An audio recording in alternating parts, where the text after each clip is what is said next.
Journeying in the jungle of life, we often stop at roadside inns in order to set out afresh after a night's lodging and meal. What makes us passers-by in the cycle of life, from birth to birth, unable to dwell calmly anywhere? In the rays of Dharma sunlight, one can perceive the dancing dust in the air. The guest dust of afflictions rises and sinks incessantly, agitated and restless. The mind's wonderful bright true nature is like the empty space, not to be destroyed, but luminous and motionless.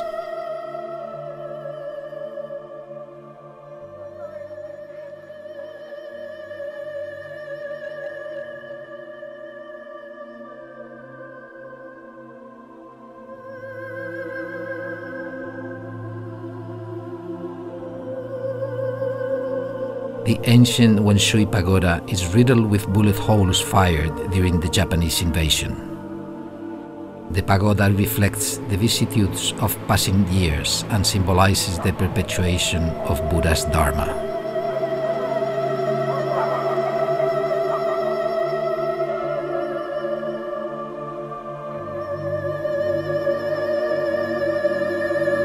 The massive and dense smoke of evil deeds filled up the clear, azure mind sky.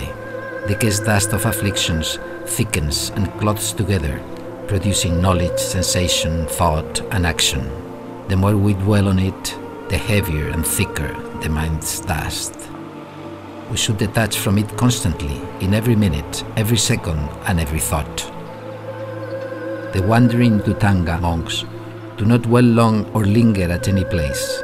When there is no impediment, it will, in the lapse of time, produce a true mind, which does not rely on anything.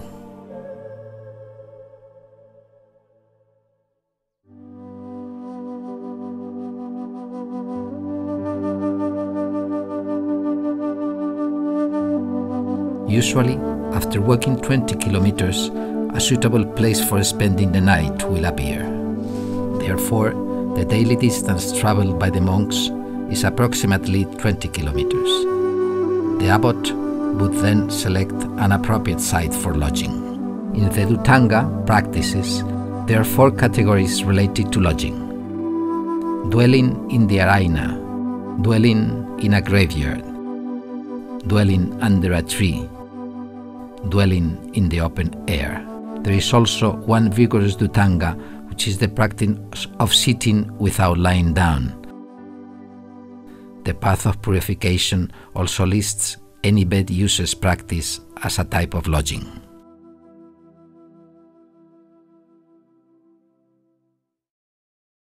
The word aranya is Sanskrit, meaning a quiet place, a leisure and tranquil place, an uninhibited clean place, and a place of no discord.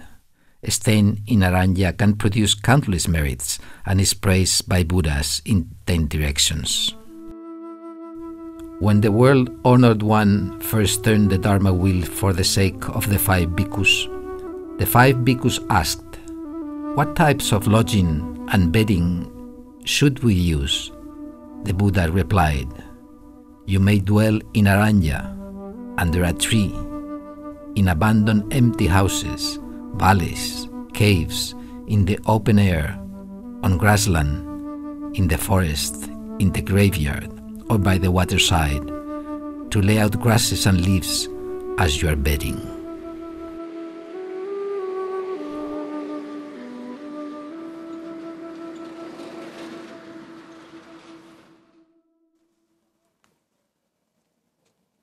Monks live in aranya where it is far away from human habitation.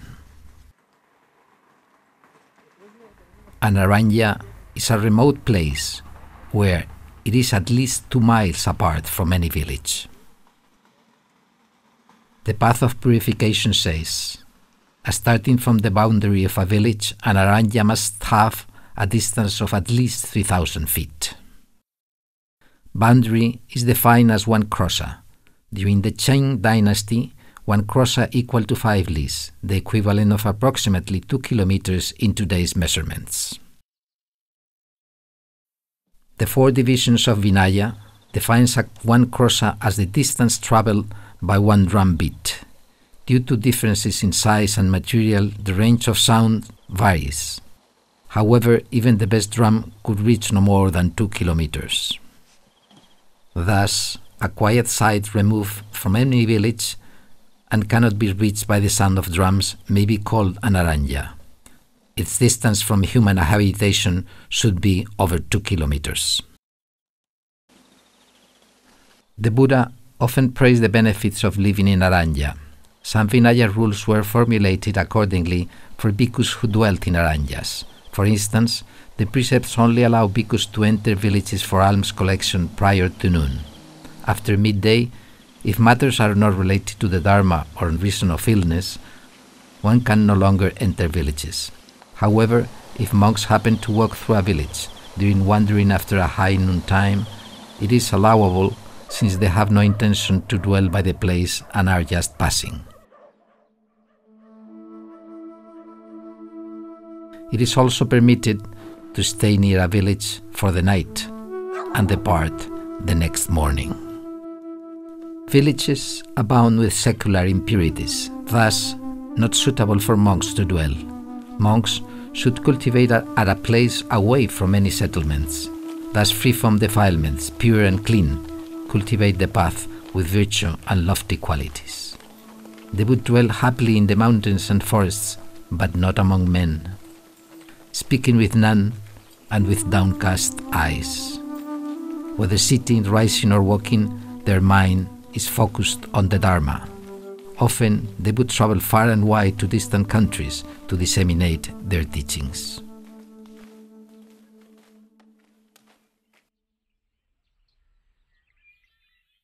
During the time of the Buddha, some bhikkhus dwelt alone in aranya, avoiding contact with the world.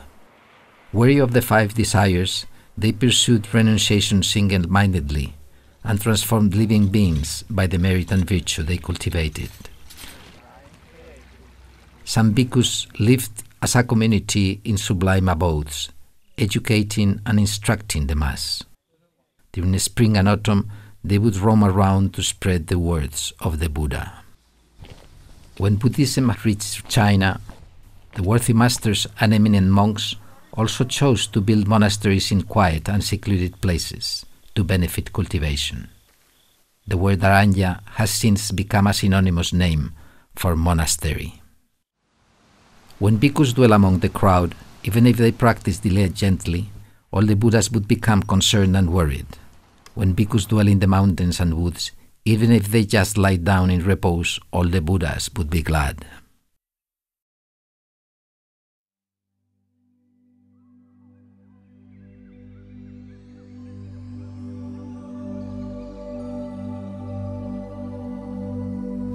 The Buddha was born under the sal tree, attained enlightenment under the Bodhi tree, turned the wheel of Dharma under the auspicious tree, and entered Nirvana under the Sala trees.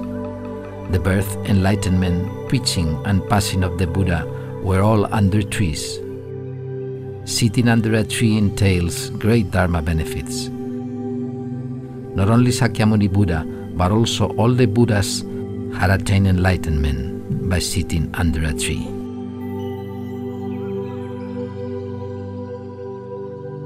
Sitting under a tree is one of the original 4 requisites established by the Buddha.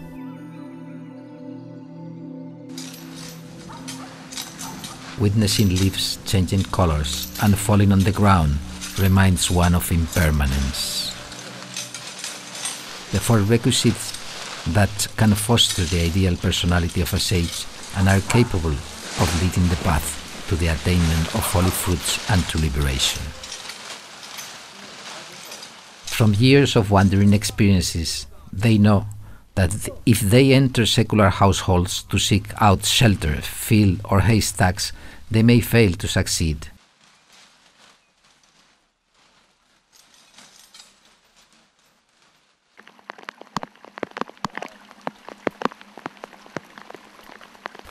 Once they stop from seeking external conditions and continue to walk forward, a better suited place for lodging will likely appear.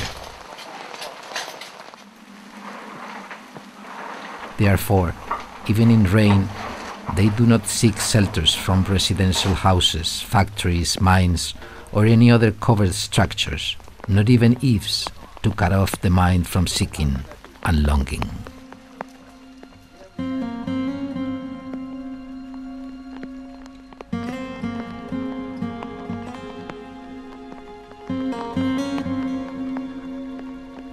Bridge openings may be used to shelter from the rain. If there were no bridges, a tree would be a good shield.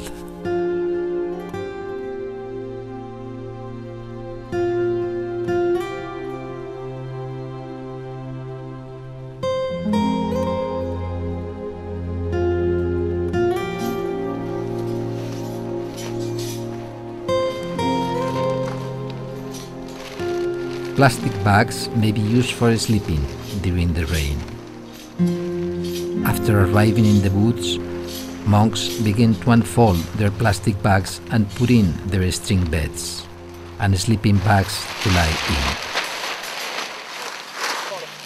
In this way, even during a heavy downpour, as long as water does not accumulate around the spot, they could still have a sound rest in the plastic bag.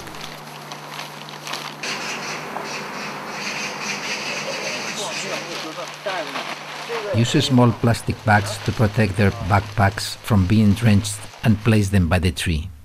Plastic bag keeps one from the wind and the rain and is warm inside.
No one knows where to ask for alms and to eat when wandering, nor does one know where to take lodging. To seek no comfort, there is no comfort to be lost. The fallen yellow leaves send forth a good amount of heat. Packing them into the bag and resting on them keeps one warm. This is another discovery of the northern Dutanga wanderers.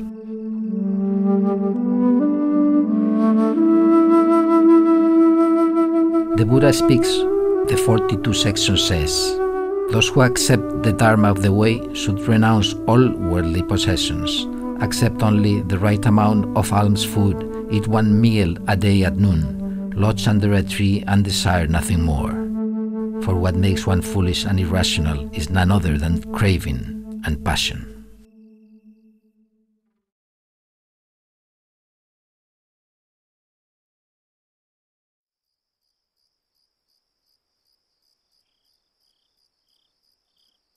Sitting cross-legged at all times without lying down is called sitter's practice. Not lying down to rest at night is an especially diligent form of practice. To have no thoughts arise is called sitting. Perceiving the still self-nature is called dhyana. The Buddha sat in meditation under a Bodhi tree and upon seeing a bright star in the sky, attained enlightenment. Sitting and walking meditations, one kinetic and one quiescent, are two cultivating methods taught by the Buddha. Monks meditate 5 times daily. When wandering on the road, they also practice sitting meditation to cultivate the ability to remain in dhyana under all circumstances. Among the 4 awesome deportments, walking, standing, sitting, and lying, sitting is the best. It promotes digestion and helps to regulate breath. Cultivators who are yet to accomplish the way have all kinds of afflictions, which are like prying thieves ready to defeat their targets any time. Walking and standing, on the other hand, are difficult to subdue the mind and cannot be practiced for long.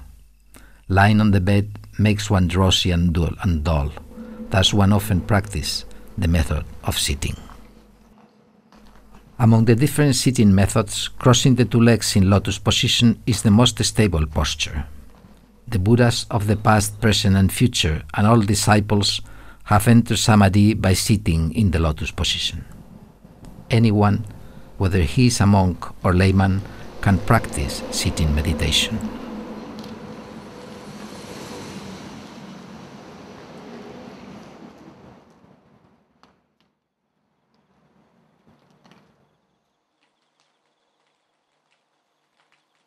Wealth, lust, fame, food, and sleep are the 5 hell roots. Sleep is one of the 5 mental hindrances, and too much of it can obstruct the bright self-nature. The 5 hindrances are avarice, attachment to sense objects, wrath, hatred, and anger, sleep, dullness, and stupidity, excitability, restless, wandering anxiety and worry, and doubt, lack of faith in the Dharma, hesitant and skeptical.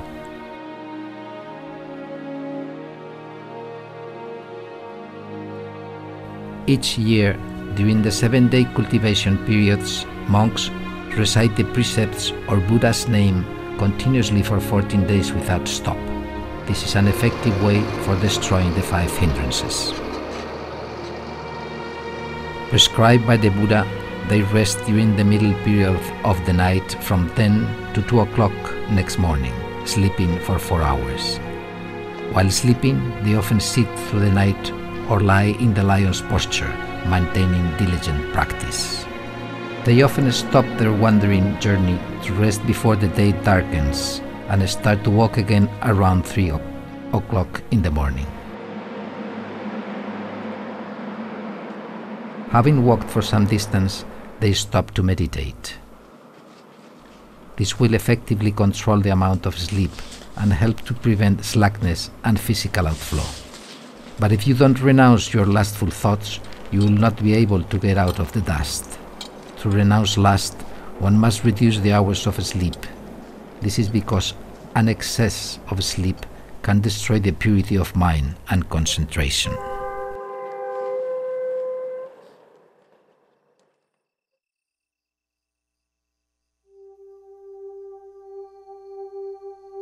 The Buddha drew up the rule of resting during the middle of the night. The period from falling asleep to awake is the time really needed for a person to rest, and 4 hours are sufficient for the body to recover from fatigue. Initially, one may feel drowsy, but that is due from an old habit, not that the body needs more time to rest. Most dreams occur during the second phase of sleep, which is also easy to cause physical outflows. Because the mind has already become active during this interval, upon waking, one may feel especially fatigued, even more exhausted than during the day. More sleep does not necessarily mean that one will do things well. Rather than roaming around to visit Buddhist masters and studying theories, one should reduce the amount of sleep and eliminate the defilements of the 5 mental hindrances. Wisdom will then slowly emerge from the mind. When one's practice has attained a certain level, his cultivation goal will be reached easily. Thus, Reducing sleep is a mean of diligent practice. This is wisdom. If one can sleep properly, it will be easy to maintain mindfulness by day and night. Keep the mind in this state and practice by following the Dharma's path.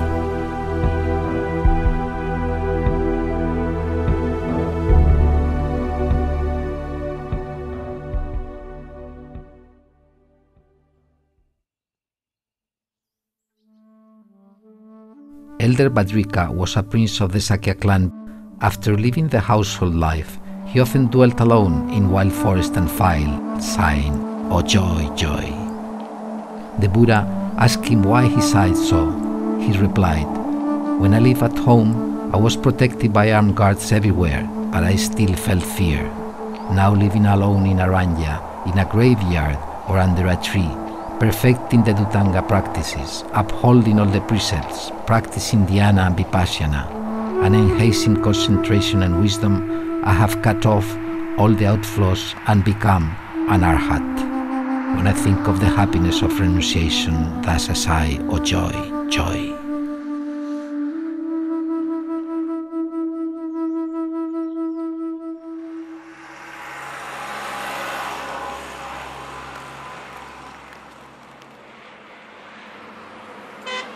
The wandering ascetic monks have abandoned their attachment to houses, dwelling wherever they could.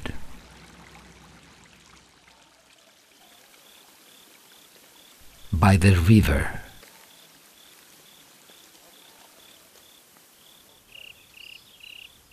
in the valley,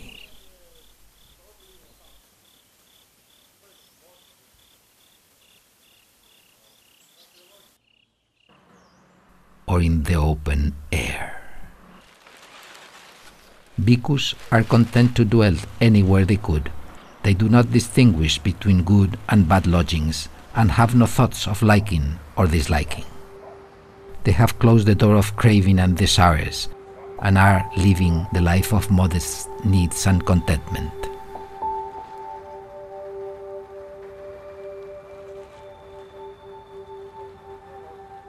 Monks dwell in the open country, away from the bustle of the world, lying on grass beddings and a string bed and abiding by the teachings of the Buddha.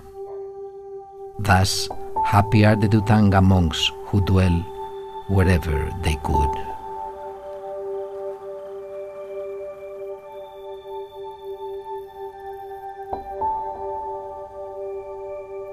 Monks sit in the open air, their mind free of impediment and their body at ease.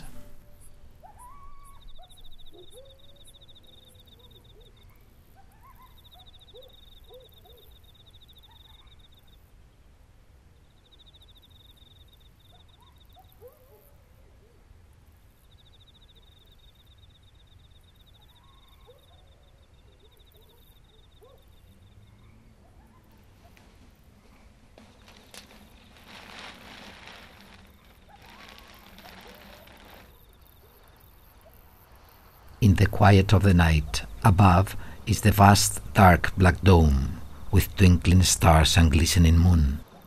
The Goloton breeze blows in gusts and currents of chill creeps through the flesh. Sometimes water freezes in the bottle and the freezing cold often wakes them at night. When there are no bridges or trees to protect them from the rain, they would have to keep walking with their raincoats on.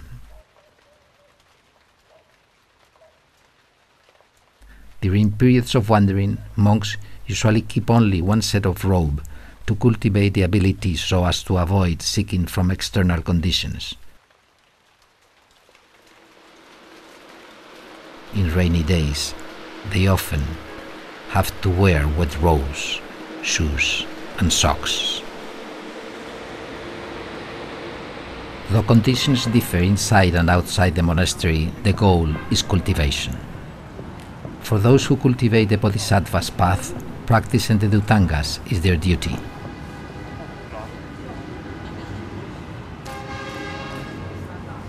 The world is fraught with all kinds of suffering, such as cold and heat, which arise due to different karmic visions and experiences of each individual. When the six senses organs indulge in heedlessness, they produce sense experiences of happiness and suffering. Buddha monks dwell in the open air. By subduing their bodies, they cut off passions and free themselves of attachments. Ascetic practices can purify the mind by plucking out desires, making it not to dwell on either pain or pleasure, to attain the principle of the middle way.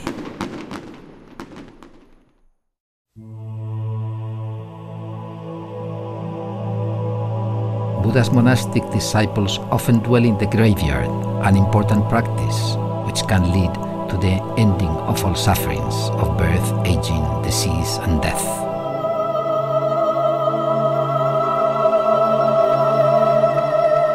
On their way to wandering, a funeral on the roadside tells of life's impermanence. Tombs and corpses on this desolate land remind them not to forget transmigration and mortality. Always be vigilant and cultivate the way diligently. Lodging in the graveyard at night is called charnel ground dwellers practice.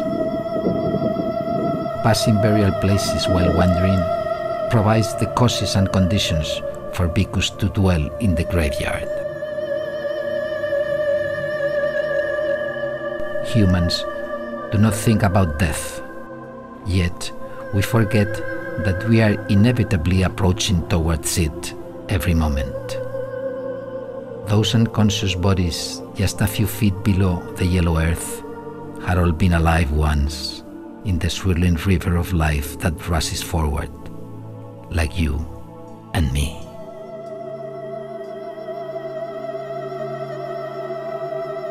Life exists in the span of a single breath.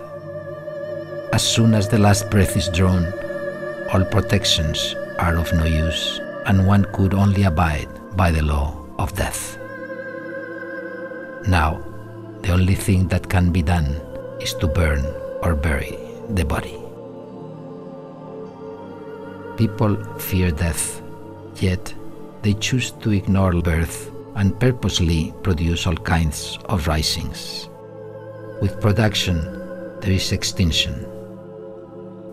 Human greed has increased the frequency of these illusionary risings, creating false appearances to differences that exist among living beings. Because of disparities in age, health, fame, and wealth, they in turn breed arrogance. These are all inner tombs which accelerate the rounds of birth and deaths.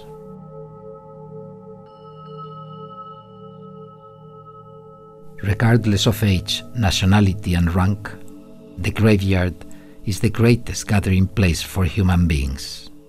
There is no way to traverse this bitter sea of birth and death except the Buddha and his saintly disciples who have crossed over its ferries. This crossover, penetrating knowledge and grasp of the nature of birth, aging, illness, and death. What is the cause of death? Aging and death are produced by birth, which comes from being, which in turn comes from grasping, craving, feeling, touch, the six sense organs, name and form, consciousness and action. Action arises from ignorance. It is ignorance inherited from beginningless past that has caused aging and death, worries and sadness. Chasing behind these worthless illusions, one will eventually fall into the hole dug by himself and be buried by it.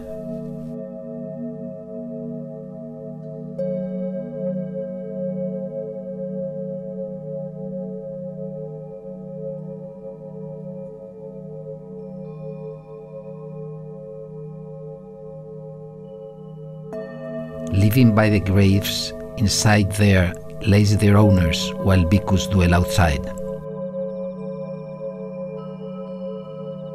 Such a close distance to the decaying corpses enables bhikkhus to meditate on the nature of existence and to release their grasping attachment to the physical body. When faced with death, even if one does not willingly let go of the material body, at death's door he will have to give it up passively.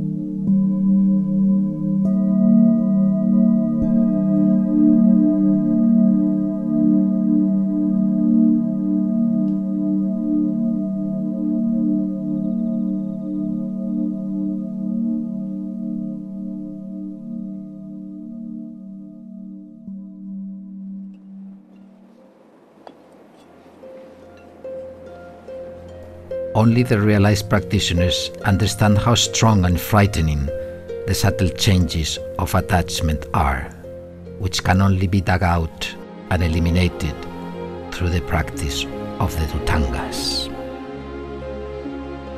Properly reflect on the outer and inner tomes can eliminate craving, arrogance and fear, and extinct the production of thoughts.